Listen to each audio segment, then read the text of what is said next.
ఊరేగింపు గవర్నర్పేట సెంటర్కు రాగానే పోలీసులు బాష్పవాయువు ప్రయోగించారు. కొందరు మహిళలు పడిపోయారు. ఊరేగింపు ఆగిపోయింది. 100 మంది దాకా స్త్రీలను పోలీసులు వ్యాన్లలో ఎక్కించి అర్ధరాత్రి వేళ నందిగామ జైలుకు తీసుకువెళ్లారు.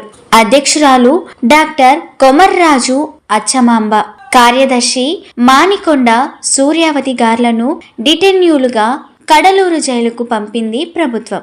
జిల్లాల బాధ్యులైన నాలాంటి 16 మంది మహిళలపై కేసులు పెట్టి కోర్టు చుట్టూ తిప్పి వేధించింది. వాయిదాలకు రామన్నందుకు మాపై మరో కేసు పెట్టి తిరిగి జైల్లో పెట్టింది.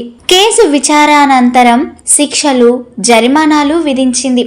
జరిమానా చెల్లించమని వారి ఆస్తులను జప్తి చేసింది. అప్పుడు సీతారామయ్య రహస్య జీవితం గడుపుతున్నాడు.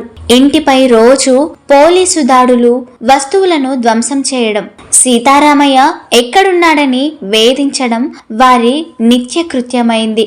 నేను పిల్లలు చాలా అవస్థలు పడ్డాం. భూమి కోసం, భుక్తి కోసం, లేమి నుండి విముక్తి కోసం జరుగుతున్న పోరాటంలో నేల కొరిగిన తొలి వీరుడు దొడ్డి కొమురయ్య.